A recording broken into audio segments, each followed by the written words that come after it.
Welcome to the Higher Ed Demand Gen podcast, helping higher education marketing leaders share knowledge about learning, strategies, and tactics that are relevant today. See what you can learn today by listening to one of our episodes. Hey everyone, welcome to the Higher Ed Demand Gen podcast hosted by Concept 3D. If you like our content, please follow and or subscribe to us. As always, I'm Shiro Hattori, your host. And today I'm very excited to talk about how to market a university, as well as a new way of actually measuring brand efforts. So for the topic, I'm very thrilled to speak with Teresa Flannery, or Terry. She's the Executive Vice President and Chief Operating Officer at CASE. Terry, welcome to the show. Thank you, Sharon. I'm excited to talk with you. Likewise. And I love asking all my guests this to start things off. Tell us what you love about higher ed. Everything. I've worked in higher ed for 40 years, my entire career. And I think it's probably the mission. I have a passion for the purpose of what we do, and especially the transformative power of education. Thank you for sharing that. Well, let's jump in here real quick. Can you tell us a little bit about your background as well as what is CASE? Sure. So I mentioned I've worked in higher ed my whole career. I started out in student affairs, moved to admissions and enrollment, and that is where I first started to learn about marketing. And that's actually one of the first places that marketing became adopted in higher education. And it provided me with all the opportunities to really make that the focus of my career. And so I've been the Chief Marketing Communications Officer at 3 institutions, public and private, large and medium size, all in American higher education, I should note. Let's see. My organization called CASE is a professional association that is the global leader for professional development in the profession of educational advancement. So that represents the people who do the work in either colleges and universities or independent schools who raise funds, who engage alumni, and who lead marketing and communication on their campus. It's about 3,000 member institutions representing something along the lines of 95,000 professionals all around the world in 4 regions. So US and Canada, Asia Pacific, our office is in Singapore in that region. Washington is the office in US and Canada. Latin America, the office is in Mexico City, and in Europe, the office is in London. That's amazing. And do you know how big the audience is in North America or US? It's about 2,500 member institutions, and I think, it's about 81% of our members. So the lion's share, that 95,000 people, probably in the 70s or 80,000s would be US and Canada. Yeah, that's a huge number. Just a quick personal question. I know like marketing is finally being adopted as a word, right? And like people are using the word CMO now in higher ed. You've been in the game for a long time. At what point did you realize, hey, I'm a marketing person, even though your title probably didn't reflect that? Yeah, I knew it probably right away. I was the first marketing director in 1997, and it was clear that the leaders who hired me into the role didn't really understand what it meant. My first vice presidency had communication in the title, but not marketing, because it would have taken more political capital on the part of the president to get me at the executive table and give me the title. So we chose to put me at the executive table with an executive director title for communication, and then eventually to have the vice president in the title. I think it wasn't until my last CMO role at Stony Brook University in New York that marketing was in the title. So for a while, it's been something that you had to translate and explain to people. Now it really is understood and more accepted. No, it's great to see this change. And I'm speaking to someone who helped spearhead some of that. So I appreciate that. Yeah. So what are some of those things that were played into a factor when it came to writing your book? Sure. So I was asked to write the book by the editorial director at the Johns Hopkins University Press. And he has a series for higher ed leaders that does really well. It has some of the most important practical higher ed books in it. And he said, we need a book on marketing because leaders don't understand it, but they know they need to do it. Explaining the book starts out with explaining the strategic purpose of marketing, and that it's not just promotion, and that it is aligned closely with institutional strategy, and that it's a means for meeting your most important institutional goals by building value in terms of revenue, reputation, and relationships. When you start talking about that is what marketing really is, you start to get through kind of some of the misconceptions or the things that academic leaders in particular typically think of when they hear the word. Yeah, absolutely. It's not just arts and crafts. We have a long list of direct attribution to revenue. I'm a marketer myself, so Yep. it's great that you're talking about that. It's so important. And I think an added benefit or a differentiator with higher ed is that um, building relationships part is such a key component of it that I don't think is as important in other industries, right? But it certainly is in higher ed, and I think it's great that you pointed it out. Yep. Okay, well, let's talk a little bit more about your book, How to Market a University. Who was it written for and why? So, as I said, I was asked to write it, and the original audience was really for presidents, provosts, and board chairs. And the idea was that leaders are hungry to know how to do this work well, and they know it's becoming more and more important. In the United States, we're facing this enrollment cliff. In lots of different parts of the world, we're facing a search cliff where it's harder to use data from search and that you have to get more primary data. They know some of those obstacles, but they're not necessarily sure about how to organize, resource, and measure higher education marketing communication efforts, marketing in particular. So I wrote the book for them to start. When I was in the drafting phase of the book, Hopkins has a really rigorous process for their book development, and I had to have 2 blind reviews of the manuscript once I'd written it. And one of the blind reviewers gave feedback, and it was clear that he was a marketing leader in the business in higher ed. And he was kind of frustrated that the book wasn't for him. And I figured, you have to translate all this stuff to the people who don't know it. You're probably singing to the choir when you write it for chief marketing officers. But what he was really asking for, and what I ended up doing, is adding a secondary audience of higher ed leaders themselves.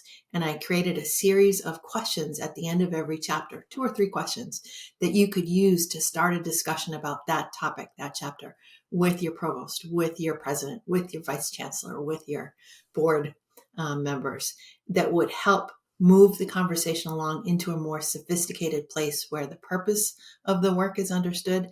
And then you start talking about what should we invest? What should we focus on? All the important questions.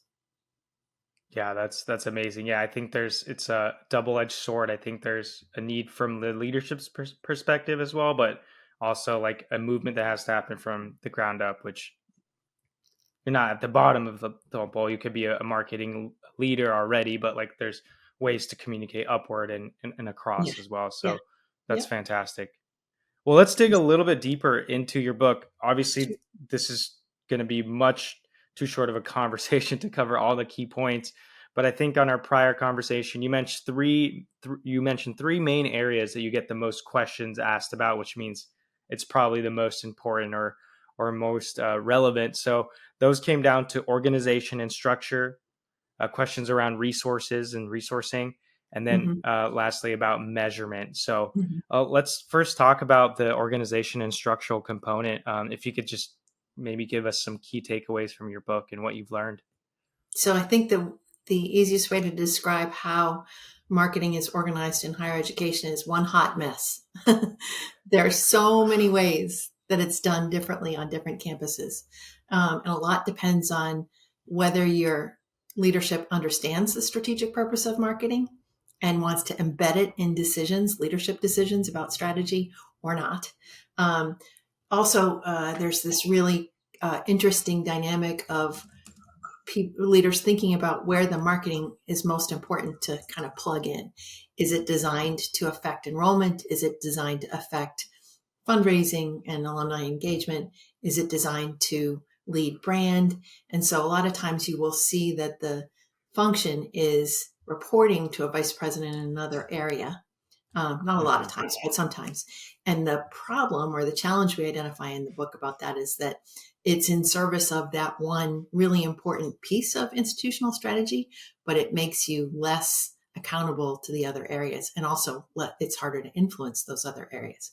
So I advocate for the ideal structure, and it isn't always possible, one where there is an independent vice president or a cabinet level leader who leads the marketing and communication function and must work really carefully to make sure they not only lead the enterprise marketing efforts, including brand, but they're all in reputation. They're also working really closely and collaboratively with their colleagues who lead enrollment and advancement to make sure that they're tending the goals of those leaders with a marketing lens.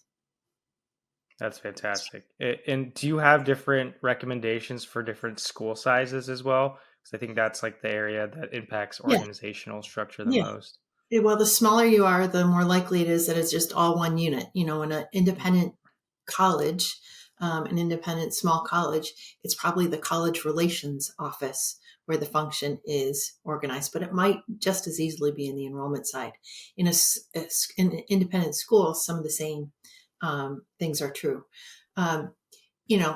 We're seeing at the university level now the majority of leaders and functions report directly to the principal, directly to the president, vice chancellor, whatever the term is, head of school, and have a function that services all those agencies. It's about 3/4 of the leaders now. So, we've come a long way, baby, Wow. as an old cigarette commercial would say. But there are still, a lot of institutions, 25% at least, that don't have that. And, I always say start from where you are, influence what you can, and see if you can get to the point that you can ask questions of the areas that aren't in your sphere of influence to establish a relationship with the leader, to say, what are the goals you're trying to reach? How can I help you? And demonstrate for them the value of marketing by kind of creating some bridges to those other areas. Oh, that's fantastic advice. Just moving us along here.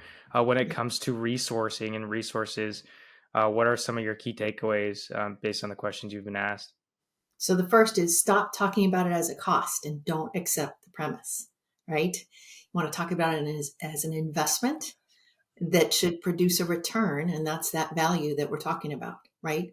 So if you frame it in that way, like you would other investments that your institution makes, they're investing in an endowment manager who's expected to produce returns on the endowment that the university can use for other purposes, or they're investing in a residence hall so that the school can generate revenues, boarding revenues, room and board from that, but requires all the investment in architecture and design and construction before it ever produces $1 of revenue. Every one of those investments that are significant and strategic have a time and an upfront investment that produces no return. And then it's expected to do that. And so thinking about it in that way, you then start to set the expectation that this won't be quick and easy. It should be a significant investment, and that related to the measurement piece that we'll get to in a minute, you should start to measure what the impact or the return has been so that you can make judgments about which investments are producing the best results.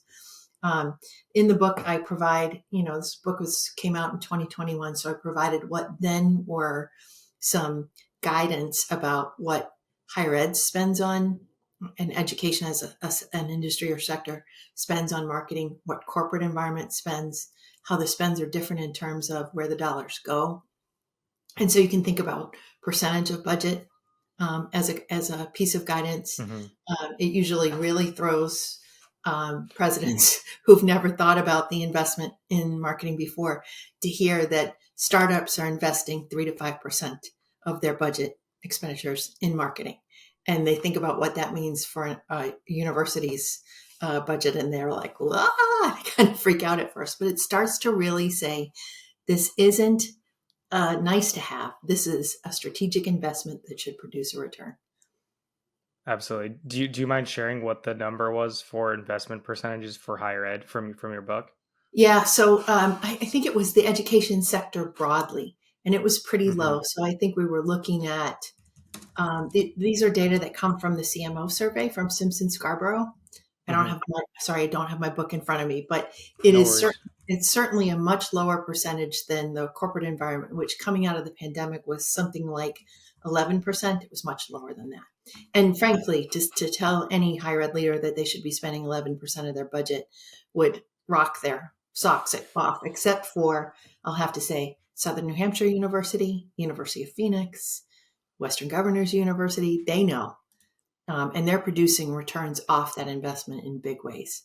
But it's a process. They have to start from somewhere and get people familiar and thinking about it and experimenting with it, and then building over time. I would start with what the percentage, the average is for the corporate environment as an example of where people should start. But I do like talking about that 3 to 5% for startups because it puts in context.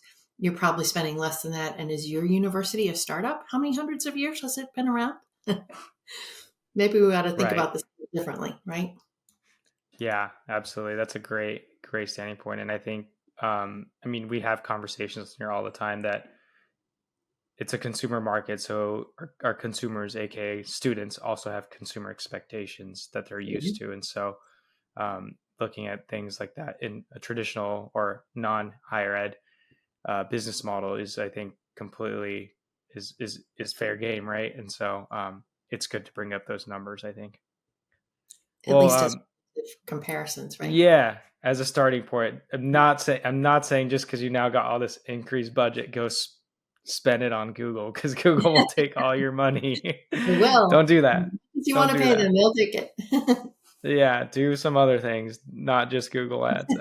Well, great. Well, yeah. So I think a key component to your resource part was like, are you able to measure your results? So let's talk about measurement, which I think is the third piece you get asked about a lot when it comes to portions of your book. So what do you Yep. have to say on measurement? So we start really practically. We talk about short-term, middle-term, and long-term measures, thinking about very behavioral indicators in the early going that say, hey, this is registering. And those might be quite tactical. They might be tied to a particular tactic, and you're reporting back whether it was seen, whether it was clicked on, whether it was found, whether it was engaged. Pretty basic short-term measures. The middle-term measures are more proxies for changes in perceptions that you can't measure yet. If you did a survey, you might not see much change in an attitude about, I don't know, an awareness about your university or the favorability in some way towards your university or the reputation for excellence, things like that. But those middle term measures that are a few years in are the things that leaders care about.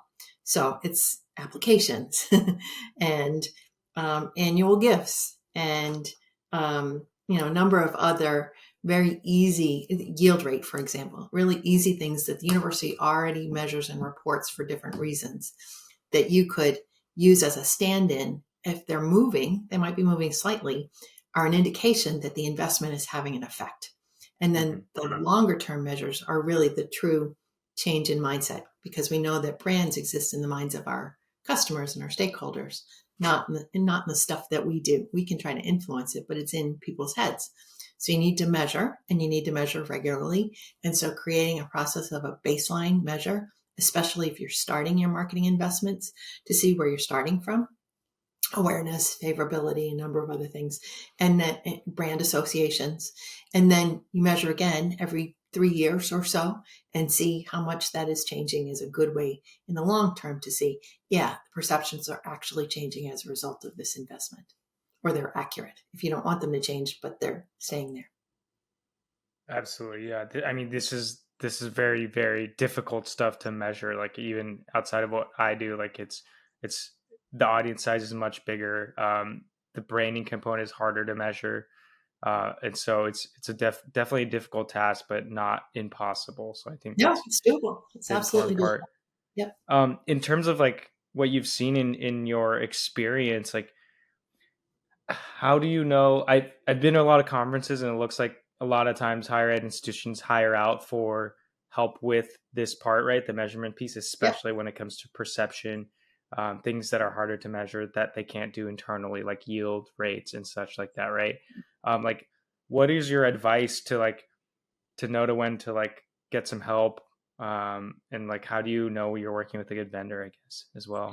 That's a good idea, and probably a longer answer to the question, but I'll say I have always leaned on institutional research at the university if they understand applied market research, or they're collecting something for a primary purpose that you can use secondarily, because you might be able to start there.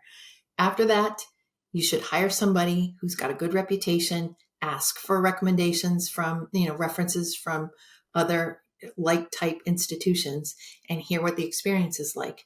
I have a friend, Elizabeth Scarborough, who leads Simpson Scarborough. She's the founder, one of the founders. And she talks about any research project is like an accordion. It can be opened or squeezed to the size of your budget. And really, it has to do with how much you can do with that amount of money. So you can almost start anywhere. But I would insist that no matter who you hire, you get them to teach you what they're doing so that you are, one, an educated consumer of the results you're getting, and two, you might be able to do it yourself next time with a little more support.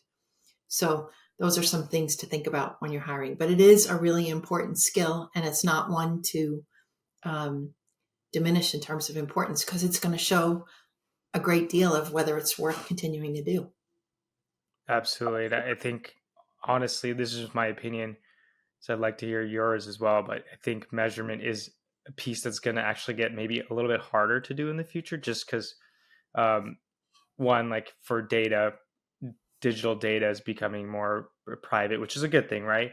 But that means that's less tracking we can do on our own natively. And then just like the market, everyone's just trying to just grasp for more information and data. So there's Yeah. just so much more information out there. And on the consumer side, you're less willing to give it up now, right? Yeah, of course. I'm not personally. I'm not. I get it. Yeah. I think we'd gotten a little lazy with the early days of search. There was Yep. just this vast array of data to use, but we also underestimate all the data that our institutions hold, and we're not Hmm. optimizing that enough to help us. That's a good place to start. Where is there already data, and what could it tell us about the things we're trying to learn? And then it really encourages you to do more establishment of relationships of consent with to get that primary data, and then keep the Yep. relationship with the lead, so that, or whatever term you would use, so that you can continue to track over time. That's where the activity needs to move to, in my opinion. That's amazing.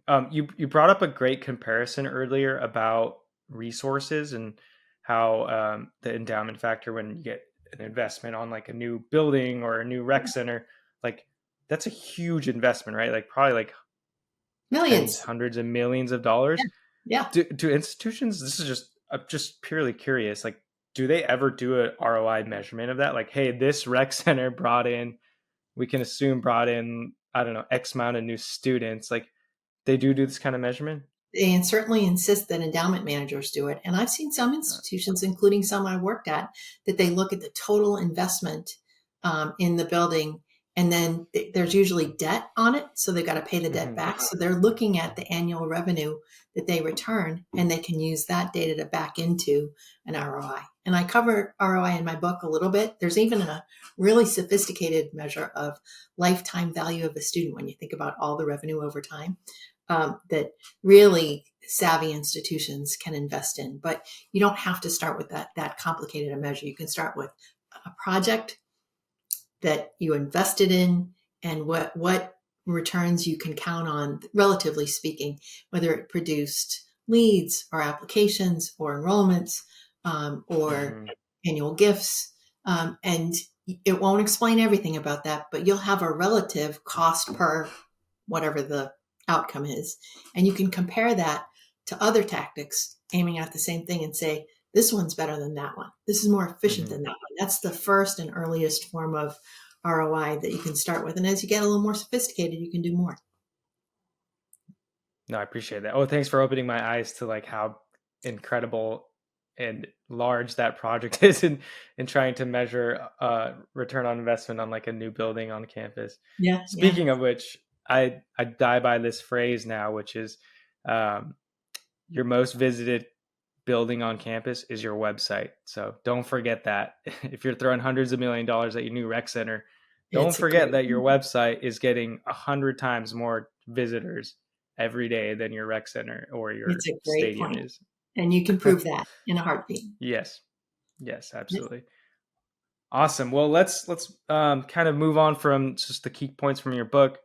If you're listening, make sure to check it out. I know it's available on Amazon and on Kindle, so definitely check it out. How to Market a University.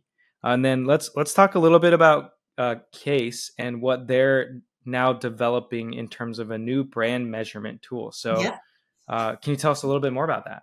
Yes, it's very exciting.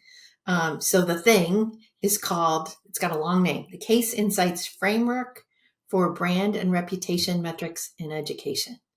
And what that really means is that Case has been in the business of setting standards and measurement, definitions of measures in two aspects of advancement, some for a really long time.